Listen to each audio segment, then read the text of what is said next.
करें तो 1956 से लेकर 62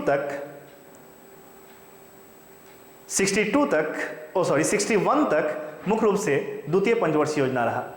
एंड उसके बाद बात करें तृतीय का 61 से लेकर 66 तक। उसके बाद अगर बात करें तो मुख्य रूप से हरित क्रांति हो गई, है ना। अगर तृतीय पंचवर्षीय योजना के बाद अगर उसके आगे बात करें 69 से लेकर 74 तक तो मुख्य रूप से चतुर्थ पंचवर्षीय योजना थी।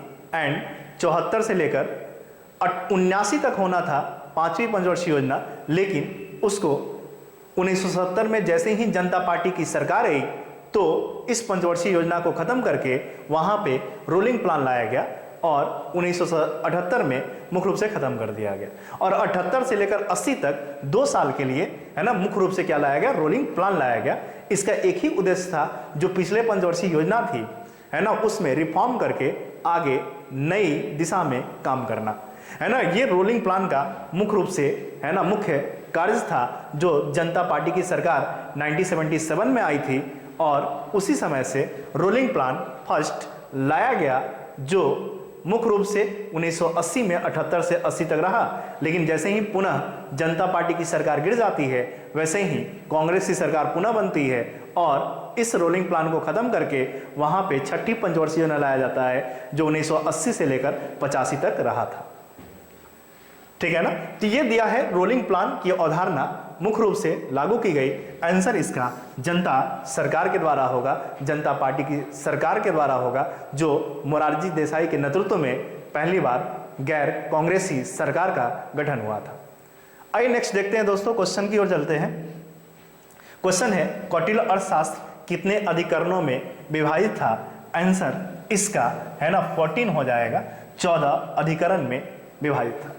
देखिए कौटिल्य अर्थशास्त्र, थोड़ा इसको आप लोग देख लीजिएगा, 14 ही होना चाहिए, है ना, थोड़ा सा, है ना, इसमें आप लोग अपने से देखकर बताइएगा हमको कमेंट में, ठीक है ना। इसमें दिया है कौटिल्य अर्थशास्त्र किसने अधिकरणों में विभाजित था। आंसर 14 ही होना चाहिए, है ना। कौटिल्य का अर्थशास्त्र जो लिखा गया, देखिए दोस्तों, कौटिल्य का जो अर्थशास्त्र लिखा गया वह मुख्य रूप से, है ना, आप लोग को पता होगा, कौटिल्य, है ना, या इसी को बोला गया चाणक्य, या इसी को बोला गया विष्णुगुप्त। अगर मगध वंश की बात करें तो मगध वंश में बहुत सारे वंश आए, है ना, जिसमें आपका पहला वंश था, वह था कौन सा वंश, वह था बिंबिसार के द्वारा लाया गया हर्यक वंश, है ना। इसी में आया शिशुनाग वंश भी आया, है ना, नंद वंश आया। और नंद वंश के समय ही, धनानंद के समय, कौटिल्य मुख्य रूप से उसका दानशील विभाग का अध्यक्ष था और चाणक्य तक्षशिला विश्वविद्यालय में अध्यापक के रूप में कार्यरत थे, है ना। इसी के बाद इसी के समय, घनानंद के समय ही मुख्य रूप से सिकंदर का भी आक्रमण, बहुत सारी कहानी है उसमें, कभी बताएंगे उसको, है ना। तो मुख्य रूप से जो अर्थशास्त्र लिखा गया यह इकोनॉमिक्स की पुस्तक नहीं है। अर्थशास्त्र में जो मौर्यकालीन राजनीतिक प्रशासनिक जो व्यवस्थाएं हैं वह अर्थशास्त्र में बताया गया है। अगर बात करें अर्थशास्त्र की प्रथम पुस्तक की तो पहली बार जो लिखा गया वह था एडम स्मिथ के द्वारा, an inquiry into the nature wealth of nation. Question पूछता भी है, 1776 में पहली पुस्तक अर्थशास्त्र की लिखी गई, ठीक है। आइए देखते हैं नेक्स्ट क्वेश्चन की ओर। क्वेश्चन दिया अशोक की ब्राह्मणी अभिलेखों को सर्वप्रथम किसने पढ़ा था, पता भी होगा। आंसर इसका जेम्स प्रिंसेप होगा। देखिए अशोक के समय ही, है ना, मुख्य रूप से जो स्तंभ का विकास, शिलालेख का विकास हो, अशोक के समय से शुरू हो गया, है ना। और मुख्य रूप से उनकी जो, है ना, उनकी जो मुख्य रूप से लिपियां थी, 4 लिपि के बारे में पता होगा, है ना, जिसमें ब्राह्मणी लिपि है, खरोष्टी लिपि है, अरमैक है, ग्रीक, है ना। तो इसमें मुख्य रूप से पूछा है अभिलेखों को सर्वप्रथम किसने पढ़ा था। आंसर इसका जेम्स प्रिंसेप होगा 1837 में। आइए देखते हैं नेक्स्ट क्वेश्चन की ओर चलते हैं। क्वेश्चन दिया है भारत के किस क्षेत्र को कोयले का स्टोर हाउस कहा जाता है। आंसर इसका रानीगंज होगा। देखिए रानीगंज पश्चिम बंगाल में स्थित है और यहाँ पर कोयले का उत्पादन, स्टोर मतलब होता है ज्यादा मात्रा में पाया जाना, एक मतलब उसको बोल सकते हैं एक कम जगह पे कोयले का उत्पादन सर्वाधिक होना, है ना। रानीगंज कोलकाता में है। ऐसे अगर आपसे पूछे कोयले का उत्पादन सर्वाधिक कहाँ होता है, आंसर इसका झारखंड होगा, ठीक है ना। लेकिन अगर स्टोर के रूप में पूछे कि सबसे ज्यादा स्टोर हाउस कहाँ कहा गया है, कहाँ स्टोर हाउस, यानी रानीगंज कोलकाता में मुख्य रूप से कोयले का उत्पादन होता है, ठीक है। आइए मुख्य रूप से नेक्स्ट देखते हैं क्वेश्चन की ओर। क्वेश्चन दिया हुआ है निम्नलिखित एक वेद धार्मिक अनुष्ठान से संबंधित है। दोस्तों अगर वेद की बात करते हैं तो वैदिक सभ्यता की याद आती है, यानी वैदिक सभ्यता, वैदिक सिविलाइजेशन इंडस सिविलाइजेशन के बाद आया था। इंडस सिविलाइजेशन जो था, जो सिंधु सभ्यता थी, वह सिंधु सभ्यता मुख्य रूप से विकास जो हुआ उसका 2350 बीसी से लेकर 1750 बीसी तक सिंधु सभ्यता का विकास हुआ। उसके बाद ही आया जिसका नाम था वैदिक सभ्यता। वैदिक सभ्यता जो मुख्य रूप से 1500 बीसी से लेकर 1000 बीसी तक वैदिक सभ्यता का विकास हुआ। वैदिक सभ्यता में दो काल हैं, एक था ऋग्वैदिक काल और एक था उत्तर वैदिक काल। ऋग्वैदिक काल का जो एज था वह 1500 बीसी से लेकर 1000 बीसी तक था, एंड उत्तर वैदिक काल का जो एज था वह 1000 बीसी से लेकर 600 बीसी तक था, है ना। ऋग्वैदिक काल में ऋग्वेद का एंड उत्तर वैदिक काल में अन्य तीनों वेदों की क्या हुई, रचना हुई, और हर वेद के बारे में कुछ ना कुछ कहा गया है, जिसके बारे में थोड़ा सा हम डिस्कशन करेंगे इस पे, है ना। पहला है ऋग्वेद, है ना।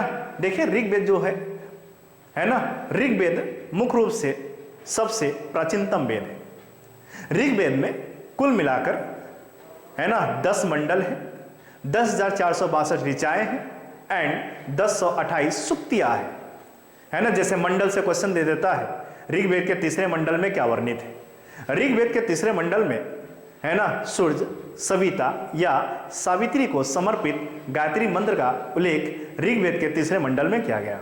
जैसे 9वें मंडल से दे देगा, है ना, मुख्य रूप से सोम देवता का उल्लेख 10वें मंडल में दे देगा, है ना, जिसमें पुरुष सूक्त का वर्णन किया गया है। इसी को बोला गया चतुष्य वर्ण, ठीक है ना। ये चतुष्य जो वर्ण होता है जिसमें ब्राह्मण, क्षत्रिय, वैश्य और शूद्र को रखा गया था। उतना डीपली नहीं जाएंगे, तो क्वेश्चन यहीं से पूछता है ऋग्वेद, मुख्य रूप से ऋग्वेद में, है ना, इसका बहुत सारे क्वेश्चंस पूछते हैं। ऋग्वेद के पाठ्यकर्ता को क्या कहते हैं, होत्रा या होत्री। ऋग्वेद के, है ना, मुख्य रूप से उपवेद कौन से हैं, आयुर्वेद, है ना, जिसके रचयिता कौन है, धन्वंतरी। ऋग्वेद का ब्राह्मण ग्रंथ भी है ना, कौन सा है, एक है ना, ऋग्वेद का ब्राह्मण ग्रंथ, ऐत्रेय ब्राह्मण एंड कौशिकी ब्राह्मण। तो ये जितने भी सारे हैं मुख्य रूप से ब्राह्मण ग्रंथ के बारे में, है ना। आइए, यानी इसमें सूर्य को समर्पित गायत्री मंत्र का उल्लेख ऋग्वेद में किया गया है। एंड आते हैं सामवेद। सामवेद को प्राचीनतम संगीत का जनक कहा गया है ना। यानी संगीत की अगर बात करें तो वह किसका होगा, सामवेद का होगा। क्वेश्चन पूछता है संगीत के लिए कौन सा वेद उपयुक्त है, आंसर इसका सामवेद होगा, है ना। यानी सामवेद को प्राचीनतम संगीत का जनक कहा गया है। सामवेद के पठकर्ता को उद्गाता या उद्गात्री कहा गया है। सामवेद का भी उपवेद है जिसको बोलते हैं गंधर्व वेद। सामवेद का भी ब्राह्मण ग्रंथ है जिसको बोलते हैं तांड, महातांड ब्राह्मण ग्रंथ, है ना। तो ये सब जितने भी सारे हैं वेद के बारे में बताए गए। अगर बात करें यजुर्वेद का, यजु का मतलब यज्ञ होता है। यजु का मतलब यज्ञ होता है, यानी यज्ञ के कर्मकांड, धार्मिक अनुष्ठान की अगर बात करें तो आंसर इसका यजुर्वेद होगा। इसके पाठ्यकर्ता को अध्वर्यु कहते हैं। इसका भी मुख्य रूप से ब्राह्मण ग्रंथ है, जो पूछता भी है क्वेश्चन, शतपथ ब्राह्मण ऋग्वेद के बाद सबसे बड़ा ब्राह्मण ग्रंथ, ऋग्वेद के बाद सबसे बड़ा ग्रंथ, आंसर इसका शतपथ ब्राह्मण होगा, ठीक है ना। इसके बारे में हम डिटेल से नहीं जाएंगे, कभी पढ़ाएंगे इसके बारे में। अथर्ववेद, अथर्ववेद में मुख्य रूप से, है ना, जो बताया गया है शादी, प्रेम विवाह, अनुसंधान, भूत पिचास, है ना, ये सब जितने भी सारे हैं सब अथर्ववेद में है। इसका भी ब्राह्मण ग्रंथ है। इसको बोलते हैं कौन सा ब्राह्मण ग्रंथ, इसको बोलते हैं गोपद ब्राह्मण, है ना। तो ये आपके वेद के बारे में पूछता है ना। धार्मिक अनुष्ठान दे देगा, प्राचीनतम संगीत का जनक दे देगा, है ना। सूर्य को समर्पित गायत्री मंत्र का उल्लेख पूछ देगा, ठीक है ना। भूत पिचास के बारे में पूछ देगा, जादू टोना के बारे में पूछ देगा। आंसर इसका अथर्ववेद होगा, ठीक है। बढ़ते हैं नेक्स्ट क्वेश्चन की ओर। क्वेश्चन देवा है, निम्नलिखित में से किस अणु में द्विबंधन होता है? द्विबंधन बोलते हैं किसको? डबल बॉन्ड को। द्विबंधन बोलते हैं डबल बॉन्ड को, यानी अणुओं के बीच में डबल बॉन्ड कौन बनाएगा? आपको दिख भी रहा होगा NH3 अमोनिया, है ना, 3 हाइड्रोजन है, यानी बॉन्ड कितना बनाएगा? 3 बॉन्ड बनाएंगे। देखो ना, है ना, NH3 हाइड्रोजन कितना है? 3, 1 2 एंड 3, है ना। 1 इलेक्ट्रॉन वैलेंसी होता है, नाइट्रोजन का 5 वैलेंसी होता है, लेकिन बॉन्ड में कितना लेगा? है ना, मुख्य रूप से देखिए यहाँ पे, है ना, 1 1 3 और 2 5, ठीक है ना। 3 4 और 1 5, एक ज्यादा हो गया यहाँ पे, ठीक है ना। आइए देखिए यहाँ पे, ये एक बॉन्ड इससे बनाएगा, ये एक बॉन्ड इससे बनाएगा, और ये हाइड्रोजन, देखिए ना, यही जो होता है सिंगल बॉन्ड का क्या करता है? निर्माण करता है। यानी नाइट्रोजन हमेशा अपने साथ 3 बॉन्ड क्या करता है? बनाता है। तो द्विबंध डबल बॉन्ड के बारे में पूछ रहा है, तो ये पहला ऑप्शन क्या होगा? गलत होगा। Cl3 तो होगा नहीं, है ना। क्लोरीन हमेशा Cl2 के रूप में होगा, इसलिए ये होगा नहीं, और क्लोरीन हमेशा सिंगल बॉन्ड बनाता है। एंड ऑक्सीजन की जहां तक बात करें, तो ऑक्सीजन का जो वैलेंसी होता है, ऑक्सीजन का जो वैलेंसी होता है आप लोग को पता भी होगा, है ना। ऑक्सीजन का वैलेंसी, आइए देखते हैं, यहाँ पे O2 है, यानी ऑक्सीजन के साथ हमेशा डबल बॉन्ड का क्या करता है? निर्माण करता है, ठीक है ना। इसका वैलेंसी जो होता है वह 6, 2 4 6 और 2 कितना हो गया? 8, 2 4 6 और 2 8, है ना। ये क्या करता है? यही डबल बॉन्ड को बनाकर, है ना, मुख्य रूप से क्या करता है? डबल बॉन्ड, यानी पार्टनरशिप ऑफ इलेक्ट्रॉन की साझेदारी करता है, ठीक है ना। यानी आंसर इसका क्या हो जाएगा? O2 होगा। डबल बॉन्ड O2 बनाएगा, ठीक है। आइए नेक्स्ट क्वेश्चन की ओर बढ़ते हैं हम लोग। क्वेश्चन दिया है, घरेलू गैस खाना पकाने की गैस द्रवित पेट्रोलियम गैस मुख्य रूप से होता है। द्रवित यानी LPG model liquid, sorry LPG liquid petroleum gas, हमको मॉडल याद आ गया, मॉडल 1991 में, ठीक है ना। हाँ, LPG gas liquid petroleum gas, वह LPG था लिबरलाइजेशन, प्राइवेटाइजेशन एंड ग्लोबलाइजेशन, ये नहीं है, ये है लिक्विड पेट्रोलियम गैस, ठीक है ना। आइए देखिए, LPG लिक्विड पेट्रोलियम गैस, और ये जो होता है किसका मिश्रण पूछा है? मिश्रण जो होगा इसका आंसर डी होगा, ब्यूटेन एंड आइसोब्यूटेन का, पढ़े भी होंगे, है ना। ब्यूटेन जो होता है वह C4H कितना होता है? 10 होता है, अल्केन ग्रुप का है। अल्केन ग्रुप का फॉर्मूला होता है CnH2n प्लस क्या होता है? 2 होता है। n का वैल्यू कितना? 4, यानी हाइड्रोजन कितना हो जाएगा? 10। इसको बोलते हैं हम लोग ब्यूटेन, ठीक है, इसको बोलते हैं ब्यूटेन। आइसो में क्या होगा? आप पढ़े भी होंगे, है ना। ब्यूटेन हमेशा अगर स्ट्रक्चरल होगा तो आइसो का रूप धारण करता है। आइसो का स्ट्रक्चर अगर देखेंगे तो मुख्य रूप से CH3 bond CH bond CH3 bond CH3, देखें ना, यहां से एक कार्बन क्या होता है? डिफरेंट कर जाता है, यानी जब मिडिल कार्बन पे कार्बन आ जाएगा यही आइसो का रूप बना लेगा, है ना। इसी को बोलते हैं आइसोब्यूटेन, यानी ये जब दोनों आपस में कंजुगेट करता है तो LPG का निर्माण करता है। कहेंगे ऑप्शन में प्रोपेन भी देता है, याद रखिएगा, ठीक है ना। तो इसका जो आंसर होगा वह होगा ब्यूटेन, और आइसोब्यूटेन का द्रवीभूत रूप LPG होता है, लिक्विड पेट्रोलियम गैस होता है, ठीक है। आइए नेक्स्ट देखते हैं, ये सब पता हुआ हाइड्रोजन एसिटिलीन जो होता है ना, एसिटिलीन C2H2, एसिटिलीन का प्रयोग कृत्रिम रूप से फलों को पकाने के लिए किया जाता है। आइए, और सब है नहीं ऑप्शन में बताने वाला, नेक्स्ट देखते हैं हम लोग। बोला है CN, आइए देखते हैं, दिया है NC14 और दिया है N7 14 पूछा है, उदाहरण है। आइए देखते हैं इस सब के बारे में ऑप्शन से, है ना। पहले देखते हैं इसके बारे में ये क्या है ना। कार्बन N कहने का मतलब यानी 14 है, यानी C6 को दर्शा रहा है।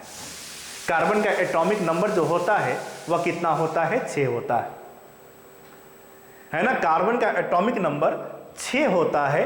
अगर बात करें कार्बन C6 14 एंड नाइट्रोजन 7 14, दोनों का एटॉमिक जो मास है वह क्या है, समान है ना। याद रखिएगा, जिसका एटॉमिक नंबर डिफरेंट होगा और जिसका एटॉमिक मास समान होगा उसको बोलते हैं समभारिक। यानी कहने का मतलब है सम मतलब समान और भारिक मतलब भार, यानी जिसका भार समान हो, यानी दो एटम देख रहे हैं कार्बन का एंड नाइट्रोजन का, दोनों एटम का एटॉमिक नंबर डिफरेंट है लेकिन एटॉमिक मास क्या है, सेम है, इसलिए इसको बोलेंगे समभारिक। याद रखिएगा, कार्बन का एटॉमिक वेट 12 होता है लेकिन इसके आइसोटॉप्स में जाते हैं तो C6 14 भी होता है, तो इसके आधार पर 14 मास दोनों का है, यानी कार्बन नाइट्रोजन का एटॉमिक नंबर डिफरेंट है लेकिन एटॉमिक मास सेम है, इसलिए इसको बोलेंगे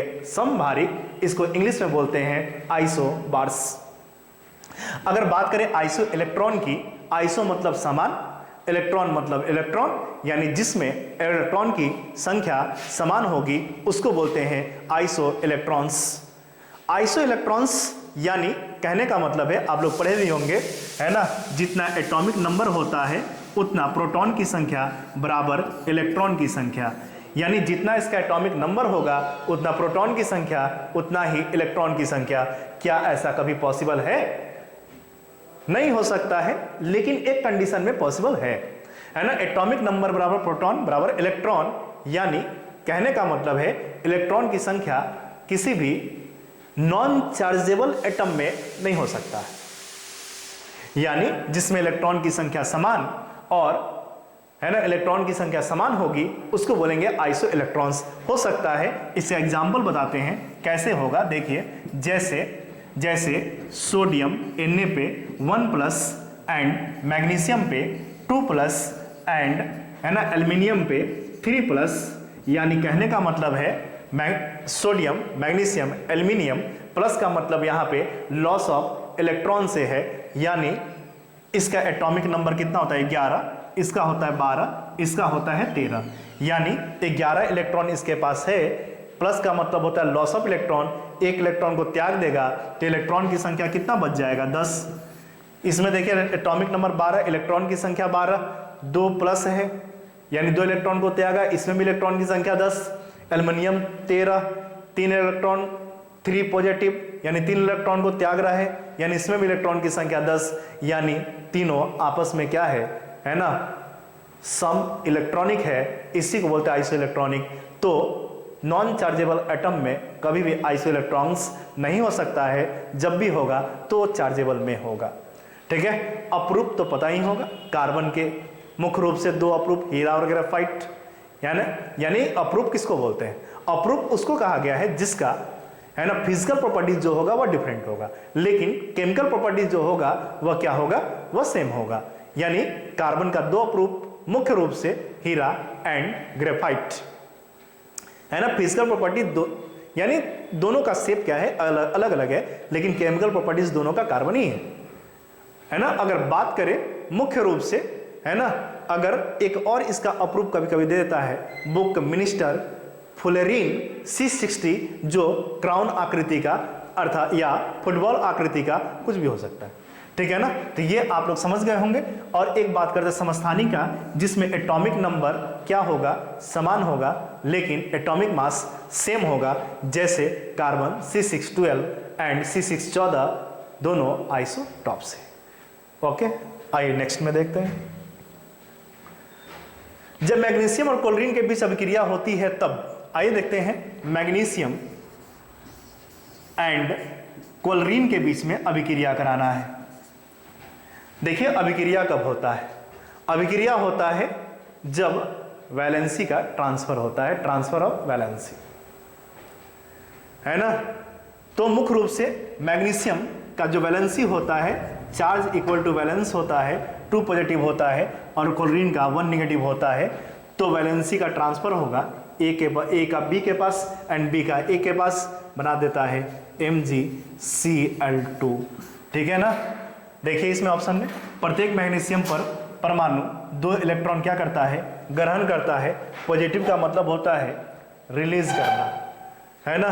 प्रत्येक क्लोरीन परमाणु 1 इलेक्ट्रॉन त्यागता है। निगेटिव का मतलब होता है इलेक्ट्रॉन को गेन करता। एक सहसंयोजक बंधन बनाता है ना। सहसंयोजक का बंधन कहीं बना रहा है नहीं, है ना। प्रत्येक मैग्नीशियम परमाणु 2 इलेक्ट्रॉन का त्याग करता है। देखिए मैग्नीशियम परमाणु जो है वो 2 इलेक्ट्रॉन को क्या कर रहा है, त्याग कर रहा है। समझ गए होंगे। नेक्स्ट बढ़ते हैं क्वेश्चन।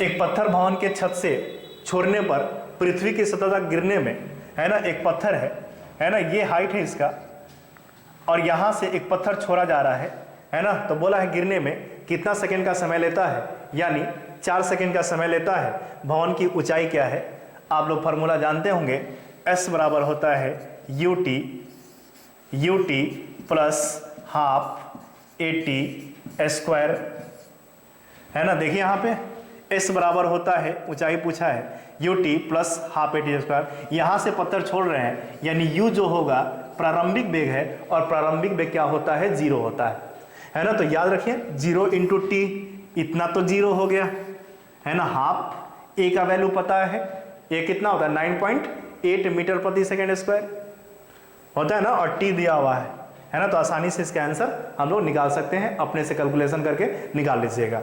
आइए देखिए आगे क्वेश्चन नंबर। एक तरंग 0.8 सेकेंड में 24 चक्र पूरा करती है। तरंग की आवृत्ति पीछे हम बता रहे थे, आवृत्ति जो फॉर्मूला होता है n बराबर होता है 1/t, यही होता है ना। t का वैल्यू दिया हुआ है ना 0.8 सेकेंड में, तो यहां से निकाल लेंगे, है ना। आवृत्ति n निकाल कर देखिए कितना आ रहा है। आइए देखिए आगे। समांगी मिश्रण का उदाहरण है। देखिए 2 मिश्रण है, एक है होमोजीनस मिक्सचर और एक होता है हेट्रोजीनस मिक्सचर।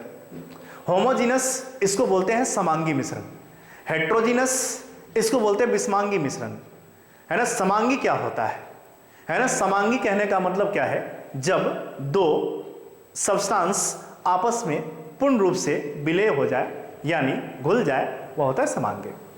विषमांगी किसको बोलते हैं, जब, है ना, 2 सब्सटेंस आपस में पूर्ण रूप से नहीं मिलता है, उसको बोलते हैं विषमांगी। आइए देखते हैं गन पाउडर, है ना। आंसर यही होगा। गन पाउडर जो होता है एक प्रकार का क्या है, बारूद है ना, जो इस्तेमाल करते हैं हम लोग विस्फोटक के रूप में, है ना। और विस्फोटक में बहुत सारे ऐसे तत्व, है ना, बहुत सारे ऐसे पदार्थ होते हैं, जैसे नाइट्रोग्लिसरीन का नाम, बहुत सारे हैं ऐसे, है ना। वह आपस में मिलकर मुख्य रूप से गन पाउडर में यूज किया जा सकता है, यानी जो समांगी मिश्रण होगा वह कौन होगा, गन पाउडर होगा। सदृश मतलब होता है देखने वाला, है ना। क्लोरोफॉर्म और जल नहीं मिलेगा, पेट्रोल जल नहीं मिलेगा, है ना। कभी आपस में दोनों कंजुगेट नहीं कर सकता है, ठीक है। और पीतल तो पता ही है, पीतल होता है मिश्र धातु, एलॉय जिसको बोलते हैं, ठीक है। आइए नेक्स्ट क्वेश्चन देखते हैं। स्फटिक रासायनिक दृष्टिकोण से है। आइए देखिए यहाँ पे स्फटिक जो होता है वह सिलिकॉन ऑक्साइड होता है। आंसर इसका फर्स्ट होगा, बाकी कोई ऑप्शन बताने वाला नहीं है। हो गया।